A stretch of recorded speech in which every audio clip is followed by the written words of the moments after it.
João 14, verso 1 a 15, a palavra de Deus diz assim: não se turbe o vosso coração.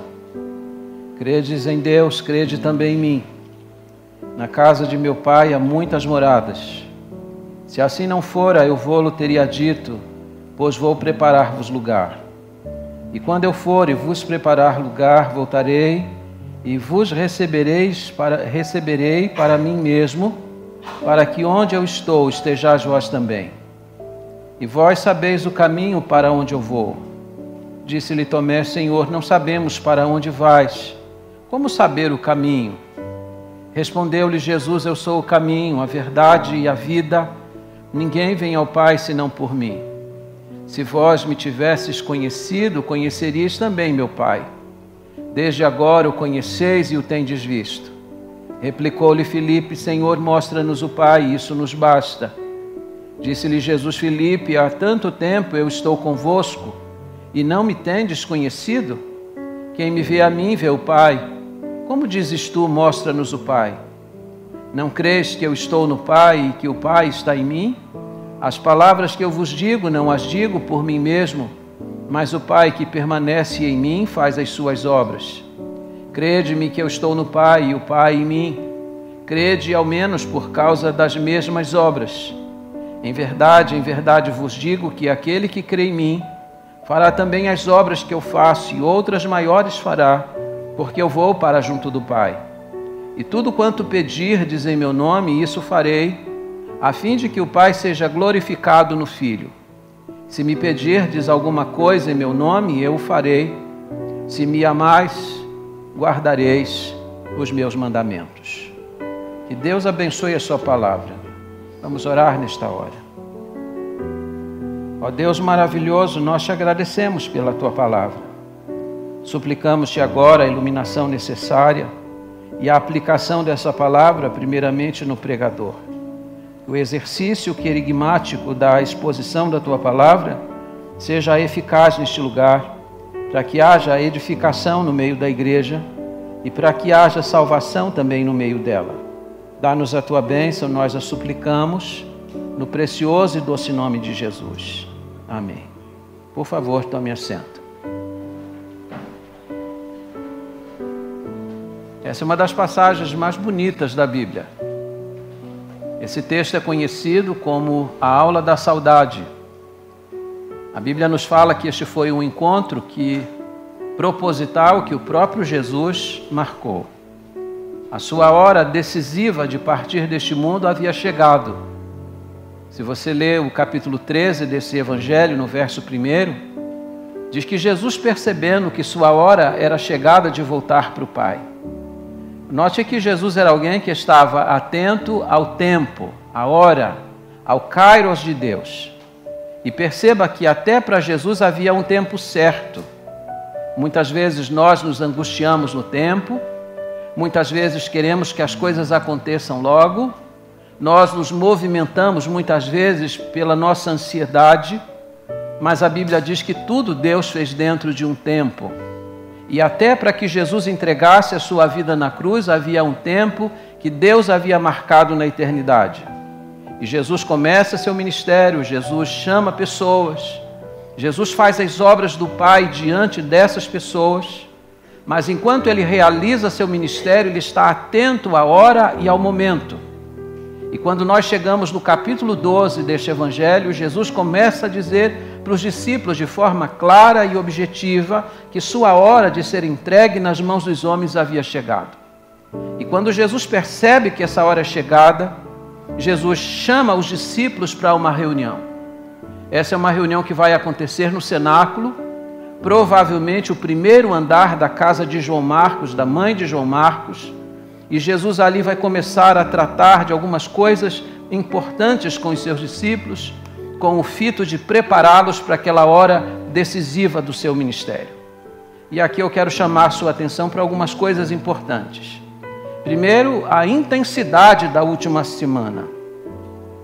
Se você já leu os evangelhos, você sabe perfeitamente que para retratar os 30 primeiros anos da vida de Jesus, via de regra, os evangelhos utilizam apenas 2 capítulos.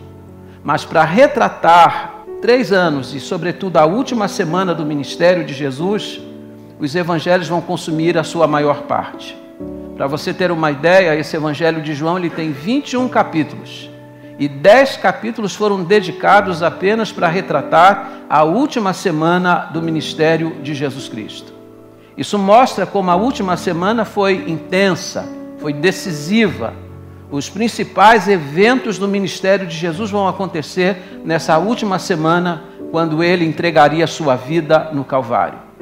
Segunda coisa importante é a atenção que Jesus vai dar aos seus discípulos exatamente nesta última semana. Ele que havia dedicado sua atenção às grandes multidões, Jesus que havia atendido inúmeras pessoas ao longo desse ministério, agora na última semana ele se volta para aquele pequeno grupo, para aquele círculo mais íntimo dos seus discípulos. E ele faz isso com o objetivo de prepará-los para aquela hora derradeira e tão importante que havia sido marcada na história da eternidade. E diz a Bíblia que agora Jesus está lá no cenáculo com os discípulos. Ali no cenáculo Jesus vai lavar os pés dos seus discípulos. Ali naquele lugar Jesus vai dar uma lição de humildade, vai restaurar a comunhão entre eles, porque quando Jesus chega para aquela reunião, a Bíblia diz que os discípulos não estão cantando, os discípulos não estão orando. Na verdade, os discípulos estão disputando entre eles para saber qual deles é o maior. Eles estão agindo de forma egoística exatamente na hora mais importante que Deus havia marcado na eternidade. Jesus então vai restabelecer primeiro a comunhão entre eles. Jesus vai lavar os pés de cada um deles.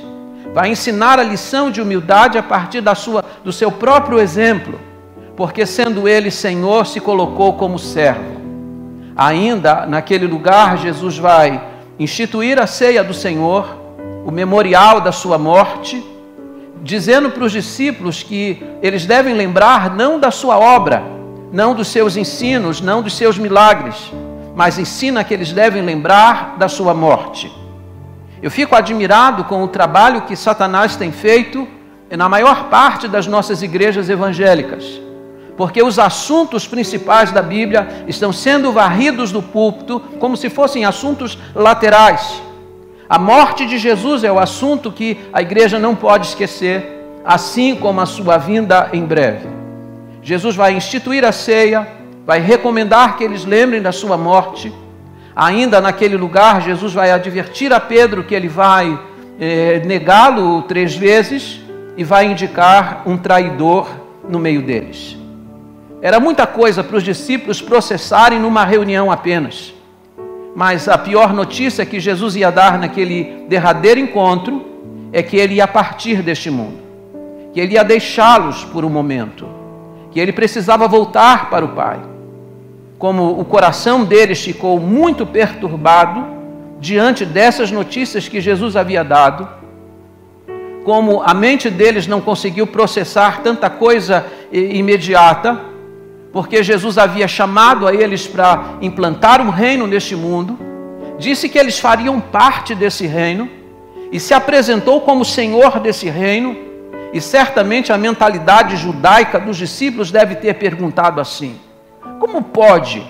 Ele nos chamou para implantar um reino, disse que seu reino havia começado aqui, que nós fazemos parte deste reino, como ficará esse reino agora, uma vez que o Senhor deste reino está indo embora?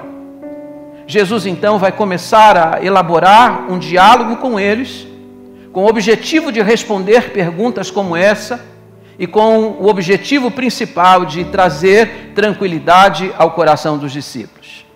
Há 5 coisas que Jesus vai fazer aqui e que nós precisamos observar. Primeiro, a ordem de Jesus. Verso 1 diz assim: não se turbe o vosso coração. Credes em Deus, crede também em mim. Note que Jesus está aplacando a angústia do coração deles. Note que Jesus percebe que a alma deles está perturbada. E Jesus então lhes dá uma ordem. E a ordem é para que eles serenem, para que eles se tranquilizem diante das notícias que ele está trazendo. E aqui a gente aprende pelo menos 3 coisas que são importantes nesta hora. Olhe comigo, por favor. Primeiro, o conhecimento de Jesus. Jesus que conhece todas as coisas, que tem conhecimento pleno de todas as coisas. Jesus, para quem não existe segredo algum neste universo, também conhece plenamente a alma humana. E Jesus, que é capaz de sondar a mente e o coração, sondou a mente e o coração dos discípulos e percebeu o quanto eles estavam turbados naquela hora. E então lhes dá esta ordem: não se turbe o vosso coração. Você está aqui e existe alguém aqui que sonda também a sua mente e o seu coração, que sabe como que você se encontra nesta reunião, com seu pensamento, com tantas coisas invadindo, com tantas coisas querendo esgaçar a sua atenção. Ele dá uma ordem para você também: não se turbe o vosso coração. E note uma coisa importante aqui: Jesus não apenas ele conhece aquilo que se passa dentro de nós, mas ele vai manifestar aqui neste lugar uma profunda simpatia. Eu fico impressionado com esse fato. Aquela era a última semana do ministério de Jesus.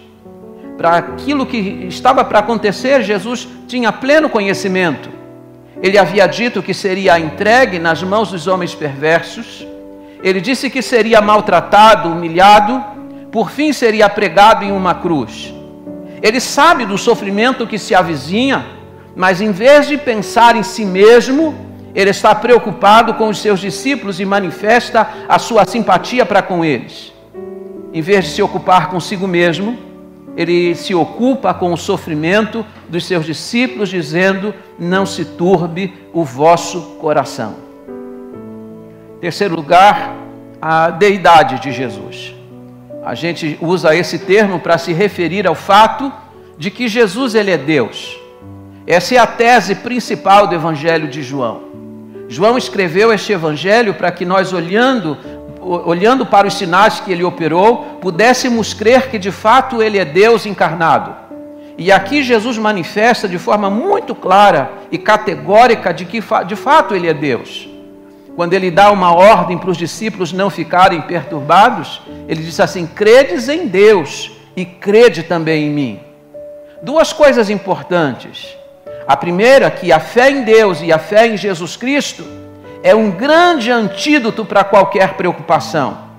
Se você está aqui tomado de preocupações, angustiado pelas preocupações, preocupado com o dia de amanhã, o melhor antídoto para isso é colocar a sua fé e depositá-la inteiramente em Deus e no seu Filho. Crede em Deus, crede também em mim. E quando Jesus disse isso, Jesus está dizendo para eles: assim como o Pai cuida de vocês, eu vou cuidar de vocês também. Coloquem toda a preocupação, coloquem toda a fé na minha pessoa. E o segundo ponto importante é que Jesus vai se colocar em lugar de Deus, no mesmo nível de Deus. Creiam em Deus e creiam também em mim, porque eu também sou Deus. Aqui está você hoje à noite, e esta ordem que Jesus deu há quase 2000 anos atrás para aquele seleto grupo de discípulos, ele dá também para os discípulos que estão aqui. Talvez as nossas preocupações sejam diferentes daqueles discípulos que estavam ao redor de Jesus no cenáculo, mas as preocupações ainda hoje nos tiram do prumo, nos fazem perder a calma, mas a palavra de Jesus continua sendo a mesma: creiam em Deus e creiam em Jesus. Ponham diante dele essa aflição, porque assim como o Pai tem cuidado de você, o Filho também está cuidando. Ponham nele a sua fé. Segunda coisa importante que a gente precisa olhar aqui nesta passagem hoje à noite é para a promessa que Jesus vai fazer. Aliás, uma bendita promessa. Verso 2 e 3: na casa de meu Pai há muitas moradas. Se assim não fora, eu vou-lo teria dito, pois vou preparar-vos lugar. E quando eu for e vos preparar lugar, voltarei e vos receberei para mim mesmo, para que onde eu estou, estejais vós também. Na casa do meu Pai há muitas moradas. Note que Jesus está fazendo uma grande promessa. Jesus está dizendo que aquela despedida ali não é uma despedida definitiva, que aquela separação não é uma separação definitiva. Aliás, aquela separação é para o bem deles mesmos, porque Jesus está partindo e ele disse: eu estou partindo para preparar um lugar. E agora vocês não vão ficar comigo apenas 3 anos, vocês vão ficar comigo para sempre. O que nós precisamos olhar nesta promessa que Jesus está fazendo aos seus discípulos? Primeiro, o céu é uma realidade. O céu não é uma utopia, o céu não é um devaneio, o céu não é uma invenção da igreja. O céu é uma promessa que Jesus fez aos seus discípulos. Ele disse que o céu é a morada de Deus e é para lá que nós estamos caminhando, porque na casa do Pai nós vamos morar com Ele.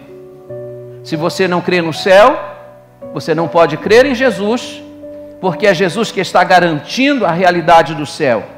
Portanto, o céu é uma realidade e nós precisamos pensar efetivamente nele. A segunda coisa importante é que Jesus disse que na casa do Pai existem muitas moradas. Agora, precisamos entender o que Jesus está falando. Tem muita gente que pensa que quando Jesus terminou seu ministério aqui na terra, Jesus foi para o céu e começou uma obra de engenharia. Começou a construir um condomínio lá no céu. E tem muita gente que pensa no céu como um condomínio. Lá eu vou ter a minha casa, casa A, casa B, casa C. Lá tem muitas moradas, pensam alguns. Aliás, tem muitos pregadores que falam assim: oh, já imaginou, Jesus já partiu há mais de 2000 anos atrás e ele disse que ia preparar lugar. Depois de 2000 anos, imagine a qualidade dessas moradas que ele foi preparar. Jesus não está falando no aspecto individualista. Ele não foi preparar uma casa para mim, uma casa para o Reginaldo, e assim nós vamos ser vizinhos lá na rua, na alameda principal lá do céu. Não, não é esse o conceito aqui. Primeiro que quando Jesus disse que no céu há muitas moradas, Jesus está dizendo que existem moradas no céu suficientes para todos aqueles que vierem a crer nele. Portanto, se tem alguém aqui hoje à noite que ainda não é um crente em Jesus Cristo, ainda não depositou nele a sua fé, hoje pode crer em Jesus e receber dele a garantia de ter um lugar especial lá no céu. Há muitas moradas lá no céu. Agora, quando Jesus disse que ele vai preparar lugar, ele vai preparar moradas no céu, o que ele está dizendo para nós é que seu ministério estava para ser concluído aqui. Porque, na verdade, essas moradas lá no céu já estavam preparadas antes da fundação do mundo. Tudo que Deus faz de forma antecipada. Deus preparou tudo. O plano da redenção ele foi estabelecido antes mesmo deste mundo ter sido colocado em andamento. Portanto, as moradas já estão prontas. O que Jesus, então, quer dizer quando disse que vai preparar? O que ele está dizendo é que depois da sua morte e ressurreição, ele vai abrir o caminho para o céu, para que nós possamos chegar nele. As moradas já estavam prontas, o caminho estava fechado. O caminho para o céu estava fechado porque o pecado dos nossos primeiros pais fez isso. Quando Adão e Eva pecaram no paraíso e eles eram representantes da raça humana, o caminho para o céu foi fechado.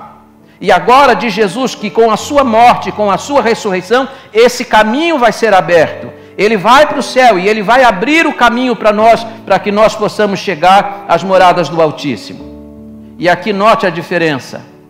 Quando um rei ia visitar um lugar, ele mandava os seus vassalos para preparar esse lugar para a sua chegada. Mas o nosso Senhor faz diferente conosco. Em vez de ele mandar alguém preparar o caminho, ele mesmo inaugurou o caminho para que nós possamos chegar à sua presença. A terceira coisa importante que a gente precisa olhar aqui nessa passagem é a exclusividade de Jesus Cristo. Nós vivemos numa sociedade plural. Nós vivemos numa sociedade pós-moderna, onde alguém fala que existe uma verdade, isso soa como uma agressão. Na sociedade pós-moderna, cada um diz assim: todos têm a sua verdade, eu tenho a minha e você tem a sua. Não existe uma verdade absoluta, cada pessoa tem a sua verdade. Essas palavras então de Jesus no verso 6, sobretudo, são palavras que podem soar agressivamente ao ouvido de alguém, mas são palavras do bendito Salvador, onde ele está apontando a exclusividade da sua salvação. Note o diálogo, verso 4. Vós sabeis o caminho para onde eu vou. Jesus está fazendo uma provocação para os discípulos. Ele está anunciando que vai partir, que vai deixar aquele pequeno grupo. E ele diz para esse grupo, vós sabeis para onde eu vou. E agora veja, verso 5, Tomé toma a palavra e diz, Senhor, não sabemos para onde vais, como saber o caminho?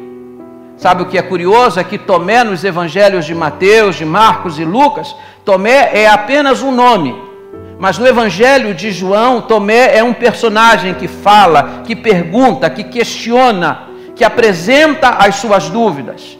E ele está dizendo para Jesus, depois de 3 anos de convívio, eu não sei o caminho. O Senhor está dizendo que nós conhecemos o caminho, mas eu não sei como que eu posso trilhar esse caminho. Eu não tenho os parâmetros para alcançar esse caminho. Como ele apresentou a sua dúvida e o seu questionamento, Jesus vai responder a pergunta de Tomé dizendo, eu sou o caminho. Eu sou a verdade e eu sou a vida. E agora preste atenção, porque Jesus disse, ninguém vem ao Pai, senão por mim. Você pode acreditar naquilo que a sociedade diz, de que não existe uma verdade absoluta, de que não existe um caminho absoluto, de que não existe um meio único de ser salvo, mas a Bíblia, e sobretudo o Novo Testamento, afirma categoricamente que nenhum homem poderá ser salvo, a menos que deposite inteiramente a sua confiança em Jesus Cristo. E Jesus vai fazer uso aqui do verbo egoemi. 7 vezes neste evangelho ele disse eu sou, e ele está aplicando à sua pessoa aquilo que o próprio Deus havia dito no Êxodo. Eu sou é o meu nome. E ele aqui vai dizer eu sou o caminho, eu sou a verdade, eu sou a vida, e ninguém vem ao Pai senão por mim. A Bíblia é categórica, você só pode ser salvo se você colocar inteiramente a sua fé em Jesus Cristo. O apóstolo Paulo, na segunda carta a Timóteo, no capítulo 2, versículo 5, disse que há um só Deus e um só mediador entre Deus e os homens, Jesus Cristo, o homem. Só Jesus Cristo pode salvar você, nenhum outro. Portanto, você precisa colocar e depositar nele a sua inteira fé.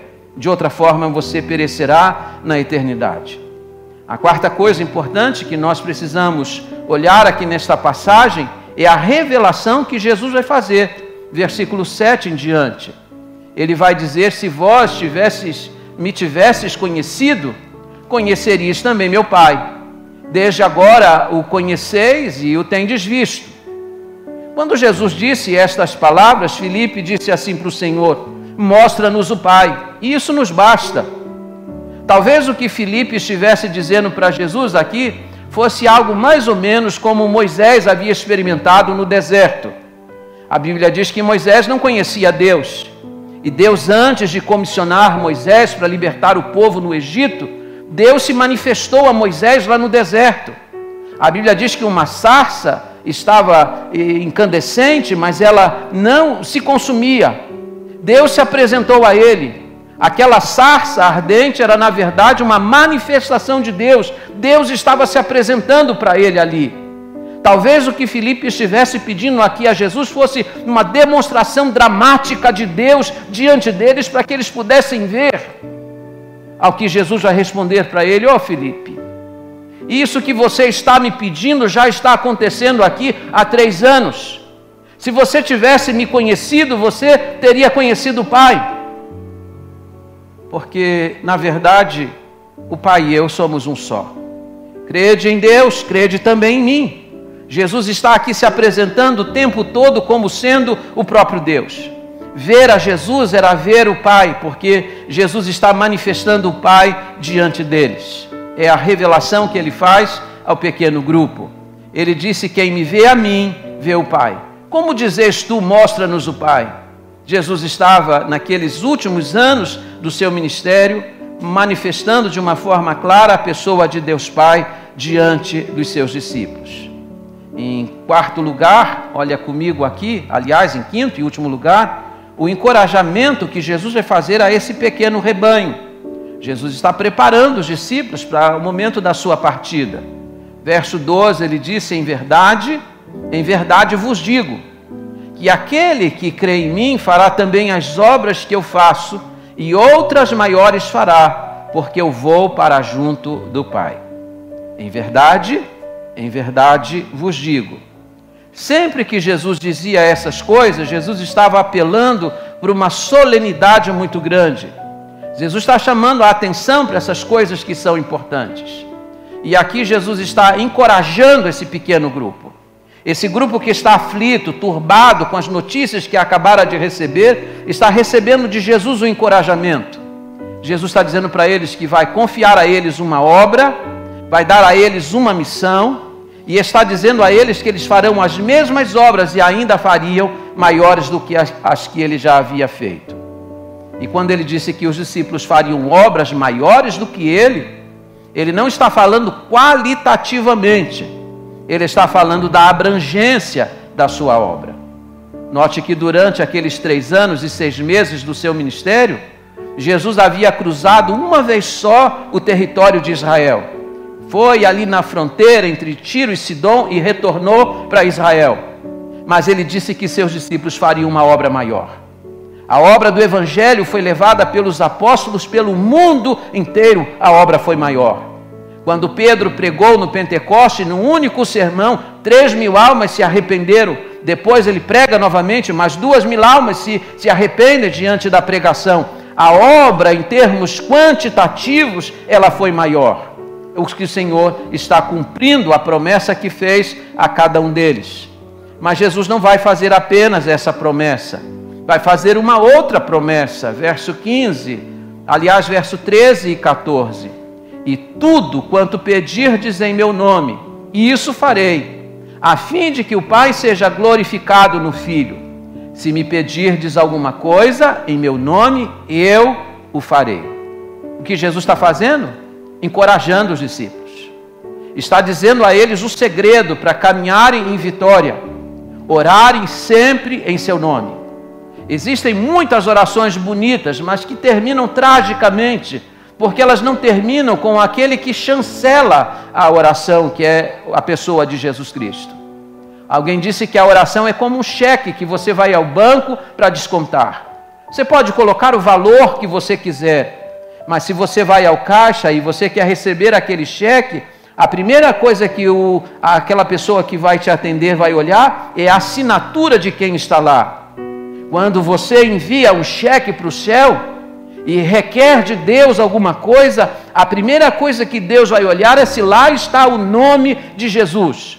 O mérito não é seu, o mérito é dele. É no nome dele que você é atendido. O Filho tem crédito junto ao Pai. Orem em meu nome. E aqui entendam 2 coisas. A primeira é que a oração não é um cheque em branco.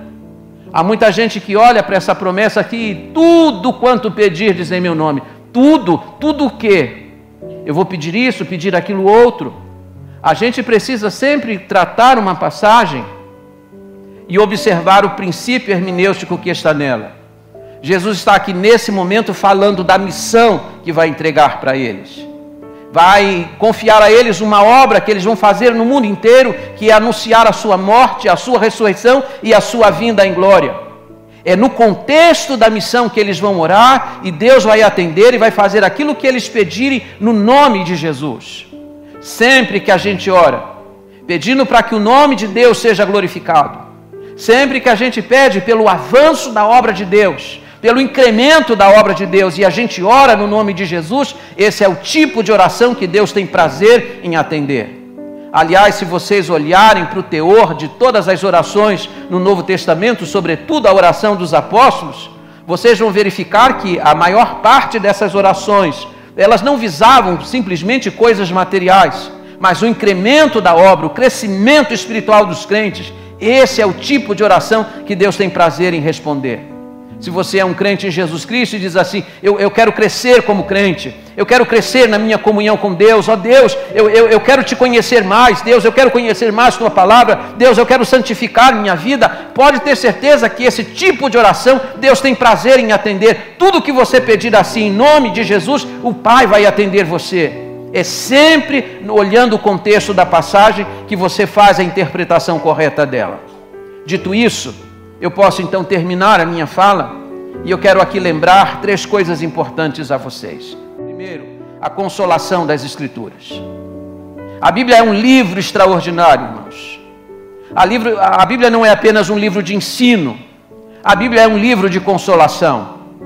Eu não sei quantos de vocês, em alguns momentos da vida, recorreram à palavra e receberam dela a consolação do próprio céu. Aqui estão as palavras de Jesus. Essas palavras que Jesus disse há 2000 anos atrás, continuam consolando nos dias de hoje. Se você está aflito, recomendo que você vá à palavra. Se você está alegre, vá para a palavra. Todos os momentos da sua vida, mas sobretudo nos momentos de angústia, esta palavra vai trazer consolação ao seu coração. O reverendo John Watson disse que todas as vezes que uma ovelha sua ia partir para a eternidade, ele se ajoelhava ao lado da cama e sussurrava nos ouvidos desta pessoa as palavras que Jesus disse nesta passagem. Não se turbe o vosso coração, credes em Deus, crede também em mim. Na casa do meu pai há muitas moradas, não fosse assim eu vou-lo teria dito, vou preparar-vos lugar para que onde eu estiver estejais vós também. E ele disse que sempre que ele recitava essas palavras aos ouvidos daqueles crentes, eles partiam com a consolação de Deus no coração. As Escrituras consolam o crente. As Escrituras trazem alento ao nosso coração, porque esta é a palavra de Deus, e a palavra de Deus é um lenitivo para a nossa alma, sobretudo quando nós estamos aflitos. Segundo lugar, olhe que aqui nós temos uma palavra de Jesus sobre a evidência que nós podemos dar a Ele do nosso amor. Que Ele nos ama, não existe dúvida. A questão é se nós o amamos, porque Ele disse assim no verso 15, se me amais, guardareis os meus mandamentos. Amor é uma atitude, e nós provamos o nosso amor a Jesus Cristo na medida em que nós obedecemos os seus mandamentos, guardamos os seus mandamentos. E aqui, uma vez mais, o princípio hermenêutico do texto. Jesus continua falando da missão. Vocês vão guardar a minha ordem, vão guardar o meu mandamento. A ordem que Jesus estava confiando e a missão que Jesus estava confiando a seus discípulos naquela hora é que eles levassem a todo mundo a sua palavra, a anunciação das boas novas do Evangelho. Nós estamos, neste momento aqui na igreja, realizando mais uma campanha de missões mundiais, levantando recursos para sustentar a força missionária que está espalhada pelo mundo. Jesus disse, se vocês me amam, vocês vão guardar o meu mandamento. E o mandamento que Jesus se refere aqui é o mandamento que se refere ao cumprimento da missão que Ele deu à sua igreja. Nós vamos provar se nós o amamos de fato, se fizermos tudo o que estiver ao nosso alcance, para que pessoas como nós, em outros lugares do mundo, possam ouvir sobre Ele, possam ouvir sobre a sua morte, sobre a sua ressurreição e sobre a sua breve vinda em glória. Você ama Jesus? Então procure cumprir o mandamento dEle. Coloque seus recursos, coloque seus talentos, coloque suas energias para que o Evangelho de Jesus chegue aos lugares mais distantes do mundo. E por último, a essência da vida eterna. Eu quero lhe fazer uma pergunta muito sincera. Você gostaria de ver a Deus? Qual o seu maior anseio de ir para o céu? Alguém perguntou a um chinês convertido qual seria o seu maior desejo ao chegar ao céu. Ele disse, bem, o meu maior desejo é ver a face do meu bendito Salvador. Eu tenho anseio de ver a Deus, eu não sei como Ele é. Eu sinto no meu coração. Eu já compartilhei com vocês aqui que em alguns momentos eu estou orando no meu gabinete e eu tenho a impressão que se eu estender a minha mão, eu vou tocar em Deus, porque eu sinto Deus tão presente ali, mas eu não sei como Ele é. Mas a Bíblia diz que Deus é Espírito. Mas a Bíblia garante que um dia eu poderei vê-lo face a face. Não existe ventura maior do que essa, conhecer a Deus. Conhecer os detalhes que estão nele. Olhar a face dele, contemplá-lo de fato como ele é, no seu caráter amoroso e bendito. Agora tem um detalhe, eu quero ver a Deus, mas eu não preciso ir para o céu segundo Jesus Cristo. Eu não preciso para o céu para ter comunhão com Ele, eu já posso ter comunhão com Ele agora. E isso é assegurado quando eu coloco a minha fé inteiramente em Jesus Cristo. Eu começo a desfrutar disso agora, e um dia eu vou desfrutar disso plenamente, porque então eu verei Deus face a face. Você quer ver Deus face a face? Começa agora com uma decisão. E a decisão agora é colocar a sua fé em Jesus Cristo, exclusivamente nele. Confiar a sua vida a Ele. Você começa agora, nesse instante, a desfrutar de uma comunhão, e um dia essa comunhão se tornará ainda muito mais eficaz e plena, porque você poderá ver Deus face a face lá no céu. Essa é a essência da vida eterna.